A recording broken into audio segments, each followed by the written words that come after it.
they get to it, they can enjoy the hell out of it. Alright, so let's get started. Hello everyone, Mr. Happy here, and in this video we're going to be doing a walkthrough and guide for the 4th dungeon in Final Fantasy XIV Stormblood, Doma Castle. You will unlock this as part of the main scenario quest around the time you hit level 67, and it gives pretty good rewards. You have item level 282 armor. I believe I actually picked up a piece here so you can see. Item level 282 armor, weapons, and accessories, and also gives very, very good EXP, so don't be surprised if you end up doing it a few times to pick up some higher item level gear, as well as pick up the serious experience points that you're going to be getting from it as well. Big shout out to the group again. Oh, somebody doesn't qualify for the instance. Guess we'll start over. Oh, is somebody in a cutscene for that one? I'll start over if I have to.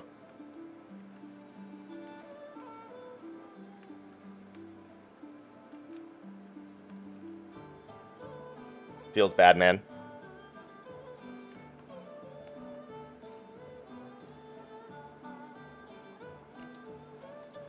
I guess I'll just, Okay,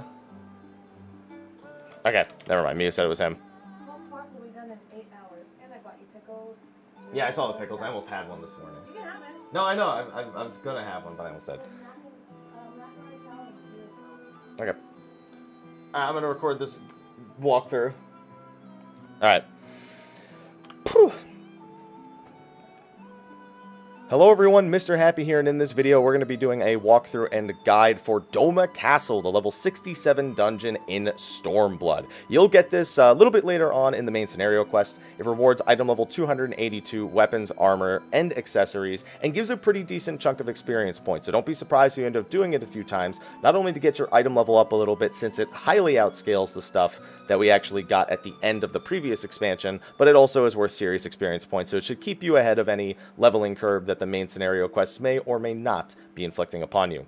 This is my second run of the dungeon, and other than the first boss, I like this dungeon. I was very unimpressed by the first boss of it, but you'll see what I mean when we actually get to it. Also, thank you to my group. I have Miyu on White Mage, we got Azu here as the ninja, and we have Hawkman, who has a different character name. No, Hawkman is his character's last name, as our tank. So again, same deal. Because your item level is starting to get outscaled here, you should probably expect to have issues with the tank taking a ton of damage from mechanics here if you try to go too ham. That being said, we did do a few full ham pulls from the previous ones, so we're gonna probably be doing the same here. The enemies hit hard, and there are a lot of them, as you can see, but for this first part, there's no real special mechanics. It's just expect that they'll do quite a bit of extra damage. It's fine anyway, because Miyu is like unable to. Oh, yeah. See, he had to really throw. I think he had to interrupt that holy cast there, even though he really didn't want to. He really wanted that holy cast right there. Tons of enemies, and this is part of the reason why it gives such good experience points. I remember to get your food buffs to make sure you have your Grand Company buffs or your personal buffs from the squadrons, because you will be getting a lot of experience points here. Each of those little ads was worth about 6,000 to me here at 67. I'm sorry, at 68 with the rest of the XP. And then the normal mobs are giving me anywhere from like 24 to 30,000 for this first little part. Alright, after that, you're going to move up here, if we could kill off this last mob. Now, this enemy, there's a lot of these big enemies that resemble normal Garlean tech that have a lot more health. For this part in particular, there's going to be an AoE that targets party members, like the one you just saw right there. I would have assumed my first time through here that it actually deals damage to the ads. However, you're going to see right here that it just does not. So just try not to get hit by that AoE, especially we're very melee heavy. Our White Mage stands very far off to the side to try and bait them away just in case. But, you know, it can only do so much, really.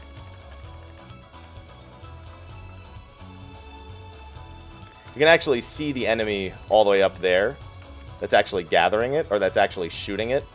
So once you deal with that enemy, you don't have to deal with these AoEs coming out anymore. Trying to take care of some of the little ads just because we don't have the strongest of AoE right now. And even I'm running low on TP a little bit. So I'm kind of hoping to get some crits and get some meditation stacks here so I can use purification. Have yet to get them, though.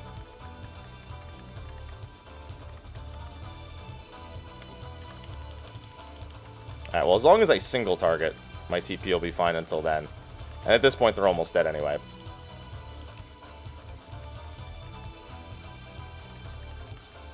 Okay, and then the final trash pull before the first boss is just the gunship that was shooting us that entire time, plus these two Dome and Sky armors.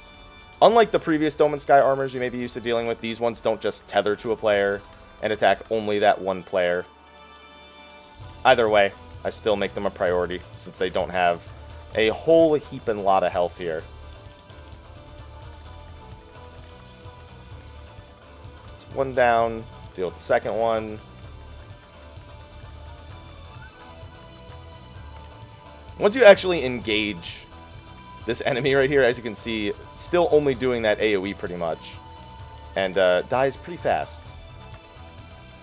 And after this, we'll be on the first boss. First boss is really just dodge AoEs, but each of the AoEs does do different things. So we'll describe what each of them does when we pull the boss. Alright, so the first boss here is the Magitek Rearguard. Right from the get-go, you can see a bunch of Magitek bits along the back wall. All those things will do is occasionally shoot line AoEs, so just watch for the patterns and don't stand in the AoEs. He does have a large line cleave attack on the tank, so make sure that the tank is facing him away from the group. Also shoots these AoEs that go, you know, circle to circle, but it gives you an arrow to let you know that it's one by one. So just don't get hit by any of those fire AoEs, and you won't have to worry about anything. So here's some of the AoEs coming out from the bits. Now, one AoE you may not notice right away, but you notice that there are all these glowing bits along the outside of the arena. Touching one will cause them to explode for AoE damage, so just don't make direct contact with them, and it's damage you don't have to deal with. They're very slow, very easy to dodge, but there are a lot of them, so just keep your eyes open, and you should be okay. And just keep dodging the bits from the front of the room. Now, that attack that he did where he did those circle AoEs, he's going to eventually do 2 of those at once. It just means there's more space that you have to avoid. But overall, not anything too bad. Here's the Garlean Fire again, and there's 2 at once. And you also have these exploding bits. See, the ninja got hit by one of them, it just exploded. It didn't even do, like, nearly lethal damage. It's just that it's damage that nobody needs to take. You know what I mean?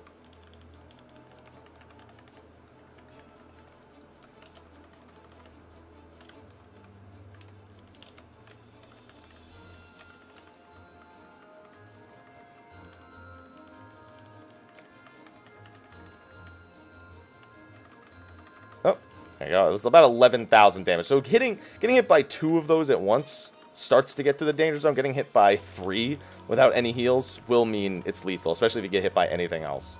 And that's the first boss. Really, just dodge AoE. Like I said, the least impressive boss since the first boss of the first dungeon, which I felt was so far one of the least interesting bosses. So definitely a step down from the previous dungeon. But at least it's AoE heavy, so hopefully it gets you used to dodging things a little bit more. So you're running a little slow as we run up the water here, as you can see. It feels like we're running slow. Treasure coffer over there. So there's these 2 Pugnaxes, as well as this Doman Vanguard. The Pugnaxes hit pretty hard. You're going to remember them from Baelsar's Wall. So just be careful.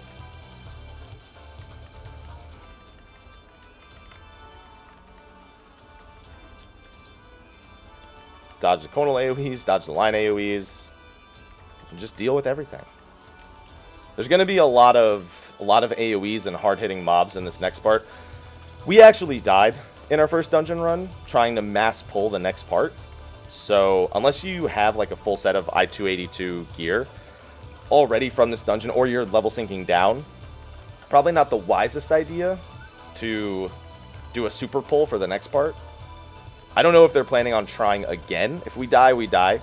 They may want revenge on the first time we did this dungeon. We shall see. We are also level 68 now. So we're a level higher than the minimum level for the dungeon.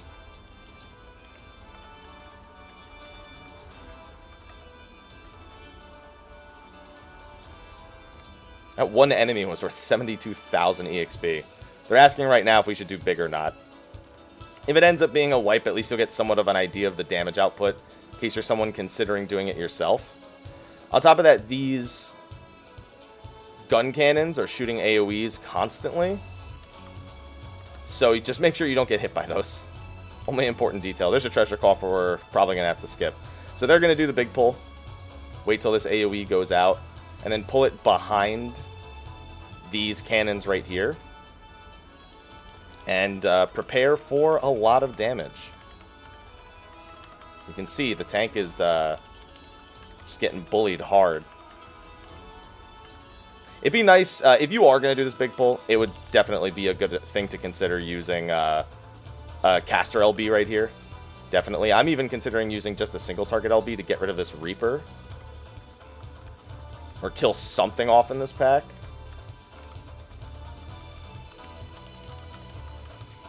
Just because it would indeed make things a lot easier. We're also, like I said, not the best AoE composition, which is definitely not helping our case right here.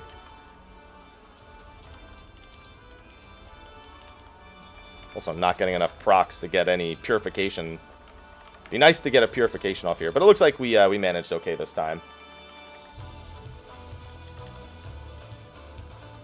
Easy.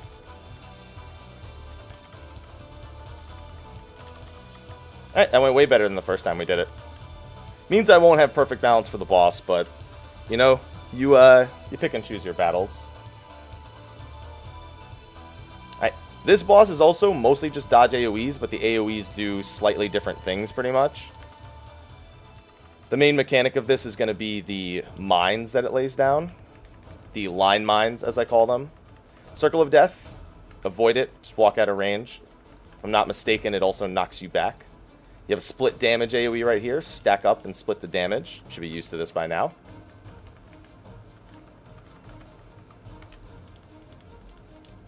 So these lines right here mean that a mine is arming. You can still cross those lines for now, but as soon as the lines turn into this AoE pattern, if you step onto them, they will knock you back, and they knock you back far. So if you hit one, there's a good chance you end up getting hit by all of them, depending on which direction you get knocked back into.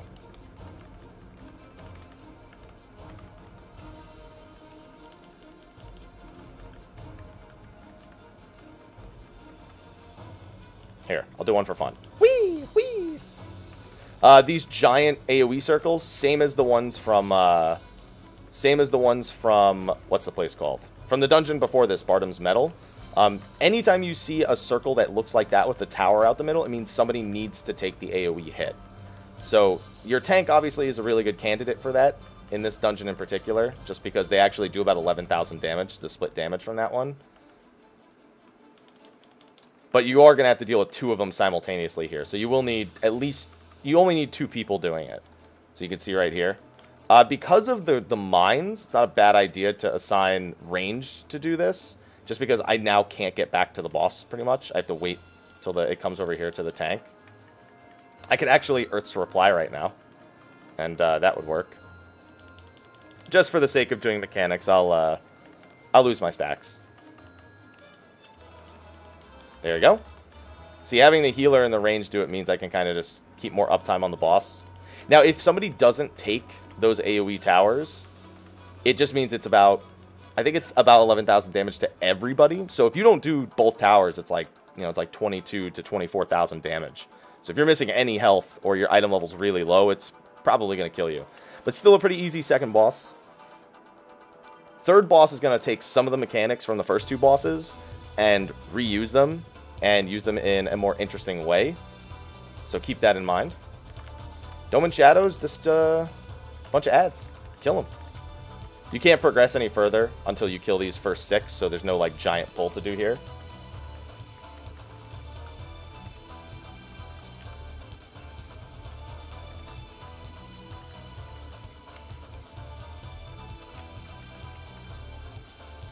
Nothing special to say about these guys, so I'm keeping my mouth shut. Oh, actually, I lied. We could have gone around and just kept going up. I guess we just decided to do that pull. Yeah, we could have actually kept doing that and gone up further. Go further. There's even more shadows. Looks like Mew's about to have a party.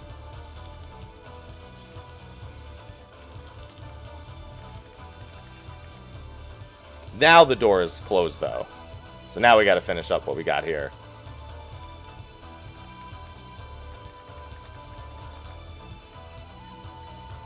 Let me go through some of this stuff. I think I could use those. It's really nice the way loot works in these dungeons now. There's a lot more of it in the dungeons themselves. And when you complete a level 51 to 59 or 61 to 69 dungeon, you actually get a free piece of loot at the end just for you that's for the job you're currently playing. So especially if we're going through the main scenario instances, it's been very good. So this is the last piece of trash in this dungeon. It starts off as just this armed weapon, which has similar mechanics. Doesn't have as many of them, but it has similar mechanics to... Oh, man. Oh, no. Goodbye. Oh, 60 health. It has similar mechanics to the second boss from Baelsar's Wall. It spawns these two Doman shadows, which the tank's going to have to pick up. They don't have a whole lot of health, but you don't want them bullying people either. I just focus them down immediately when I see them. There is quite a bit of party damage that goes out here, especially from the AoEs or if you get hit by anything. So please be careful. I also have Riddle of Fire now. Forgot I have Riddle of Fire now. I'm gonna move that onto a new hotbar spot. I unlocked that actually in the last dungeon and totally forgot about it. So I'm definitely going to use that coming up here.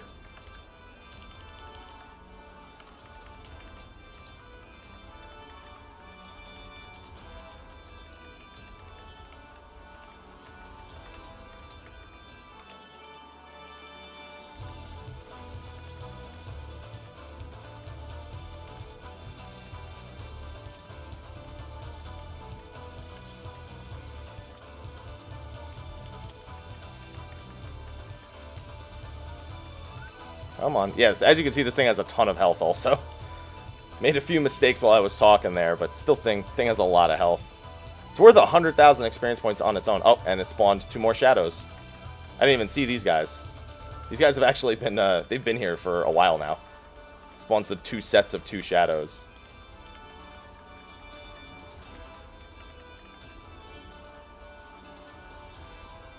Alright, and here we are. Final boss.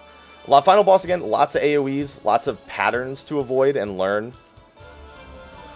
So let's have a good time.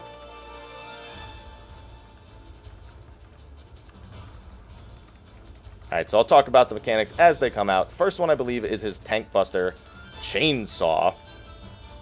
I think we'll do this. So Chainsaw is actually, despite what you're seeing right here, you can actually move out of the Chainsaw as soon as he starts using it. So the tank only has to take the initial hit to place the skill. And then you're good. I feel like I'm screwing up a lot. So then he'll pick somebody, usually the DPS or a healer. And he'll actually target them. And just keep shooting machine guns at them. You'll see him do that quite frequently. The mechanic you just saw there, it'll mark somebody. And then it places a distance-based AoE. So that player just needs to run to one of the corners of the room, place the AoE down, you'll be good. Now these are saws that have a very long wind-up time. If you've done A8 Savage, you'll recognize them. So yeah, he's just like doing gun saw over and over again, just shooting me. Just make sure that it doesn't hit multiple people. And then after a long charge of time, when you see those saws, then they eventually dash across the room. You just don't want to get hit by them. There's a ton of different patterns here. And you don't have to be too proactive when dodging them, because you have a lot of time after their AoE actually appears. Yeah, you can see that it just keeps following. So if you just keep running in circles, you'll just keep, you know, cleaving other people with that AoE. So keep that in mind.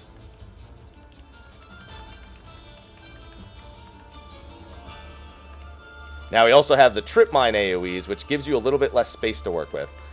So our healer ran into one of the quadrants, the one opposite of us, and is placing down that AoE right there. He's doing the chainsaw AoE. And then we're just on this side.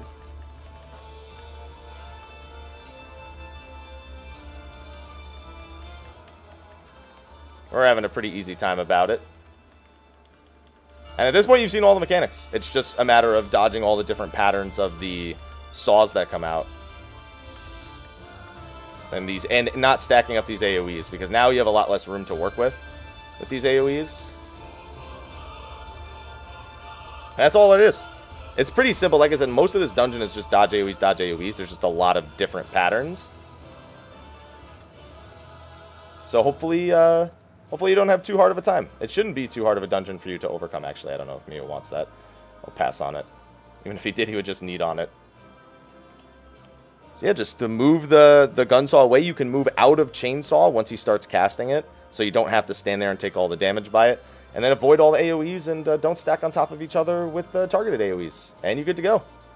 There's nothing else to say. That's it. That's the whole dungeon. So anyway, on that note, thank you for watching this video for the level 67 dungeon. Thank you to the people who ran the dungeon with me. I believe I'm running one more, but I'm going to end this video first before we do that. So thank you for watching. Be sure to like, favorite, subscribe, and share. And stay tuned for all the instances, primals, trials, and a bunch of other guides we're going to be doing now that Stormblood is out. I will see you guys in the next video. And until then, take care.